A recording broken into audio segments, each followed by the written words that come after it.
خودی کو کر بلند اتنا کہ ہر تقدیر سے پہلے خدا بندے سے خود پوچھے بتا تیری رضا کیا ہے۔ اللہ کے نبی صلی اللہ علیہ وسلم نے فرمایا کہ سنو تمہاری سنی جائے گی، یعنی مانو تمہاری مانی جائے گی، تم اللہ کے حکم پر چلو، کائنات کے ہر چیز تمہارے حکم پر چلے گی، تم اللہ کے تابع ہو جاؤ، دنیا کی ہر چیز تمہارے تابع ہو جائے گی۔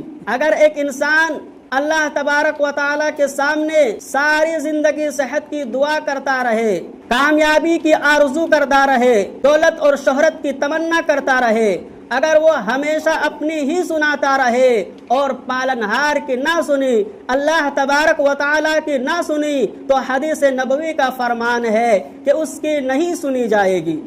حالانکہ مومن کی دعا ضائع نہیں کی جاتی، مومن کی دعا رد نہیں ہوتی، مگر دنیا میں اس کی دعاؤں کی تاثیر اس صورت میں نتیجہ لا سکتی ہے جب پہلے وہ اللہ تبارک و تعالیٰ کا سنے، پھر وہ اللہ تبارک و تعالیٰ تمہارا سنے گا اور مانے گا، پھر جو تم چاہو گے وہی ہوگا۔ جو انسان اپنی خواہشات کو اللہ تبارک و تعالیٰ کے تابع کر دیتا ہے، اس کی خواہشات کو بن مانگے تکمیل کی جاتی ہے۔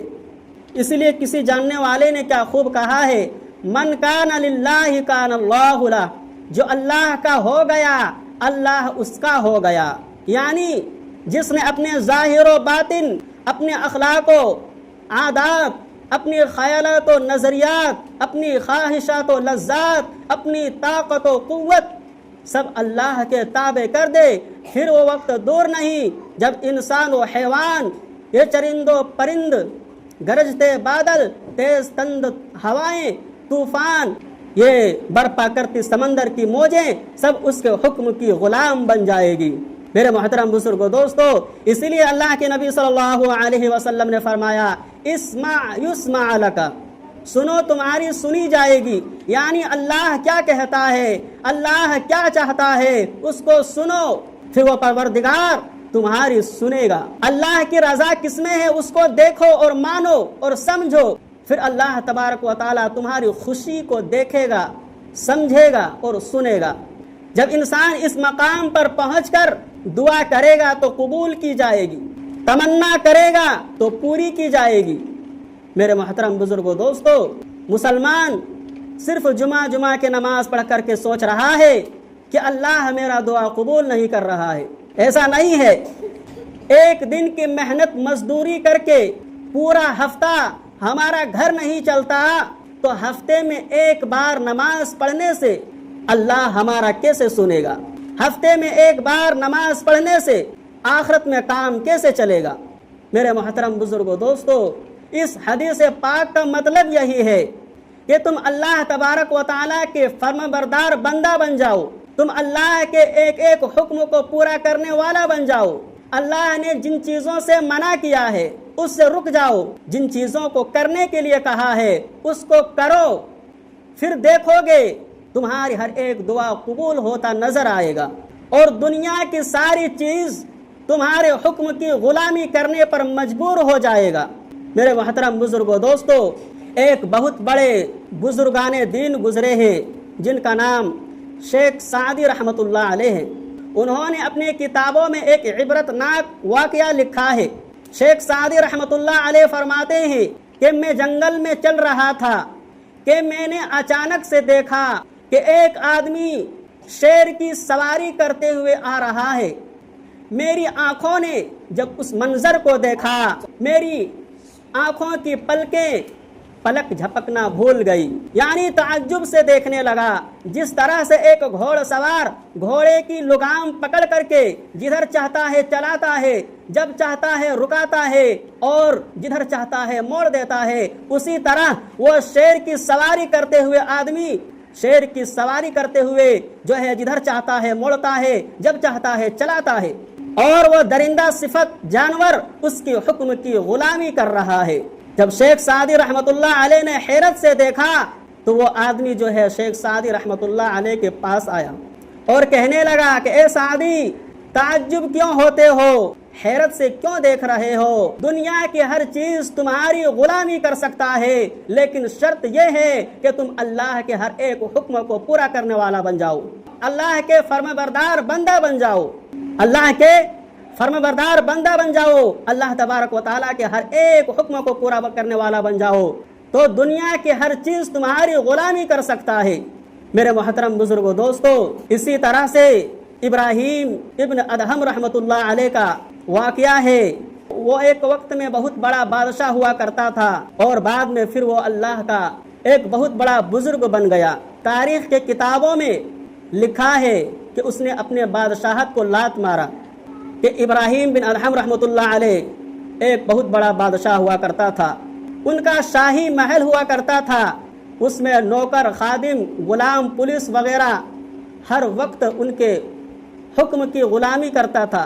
جب وہ اپنے کمرے میں داخل ہوتا، اس سے 10-15 منٹ پہلے اس کے خادمہ، اس کے نوکرانی اس کمرے میں داخل ہو کر کے روم کی صفائی کرتے، ان کے نرم نرم بستر لگاتی، اور 10-15 منٹ کے بعد جب کمرے سے باہر آتی تو پھر یہ بادشاہ ابراہیم بن ادہم رحمۃ اللہ علیہ جا کر کے اس نرم نرم بستر میں سوتے۔ ایک دن اس کے نوکرانی اس کے کمرے میں داخل ہوا، ہر روز جس طرح صفائی کرتی تھی، روم کی صفائی کی، نرم نرم بستر لگائی، اور نرم نرم بستر لگانے کے بعد سوچنے لگی کہ اس نرم نرم بستر میں سونے کا مزہ کیا آتا ہوگا، اس کا مزہ کیسا ہوگا؟ بادشاہ اتنے دن سے سو رہا ہے اور میں ڈیلی بستر لگا رہی ہوں، کہ سوچی کہ تھوڑی دیر میں جو ہے اس بستر میں سو کر کے دیکھتی ہوں، مزہ دیکھتی ہوں کیسا لگتا ہے۔ جب بادشاہ کے بستر میں سوئی تو نیند آ گیا۔ اب بادشاہ جو ہے کمرے کے باہر انتظار کر رہا ہے کہ روزانہ نوکرانی 10-15 منٹ میں جو ہے بستر لگا کر کے باہر آ جاتی تھی، آج جو ہے آدھا گھنٹہ، 40 منٹ، 1 گھنٹہ گزر گیا ہے، وہ باہر نہیں آئی۔ بادشاہ غصے میں ہے، اور غصے کی حالت میں جب کمرے کے اندر بادشاہ داخل ہوتا ہے تو دیکھتا ہے کہ بادشاہ کے بستر میں نوکرانی سو رہی ہے۔ بادشاہ کو اور زیادہ غصہ آیا۔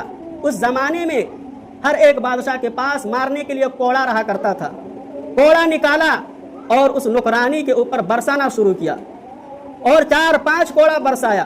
وہ نوکرانی جو ہے چلا کر کے اٹھی اور رونے لگی، اور تھوڑی دیر کے بعد ہنسنے بھی لگی۔ بادشاہ کہتا ہے کہ اے لڑکی، تو روتی ہے، یہ وجہ مجھے سمجھ میں آیا کہ تجھے درد ہو رہا ہے، لیکن تو ہنس کیوں رہی ہے؟ نوکرانی کہتی ہے کہ میں ہنس اس لیے رہی ہوں کہ میں تھوڑی دیر اس بستر میں سویا تو نے مجھے اتنا کوڑا برسایا، اور تو اللہ کو بھول کر نہ جانے کتنوں دنوں سے سوتے آ رہا ہے اور سوتا رہے گا۔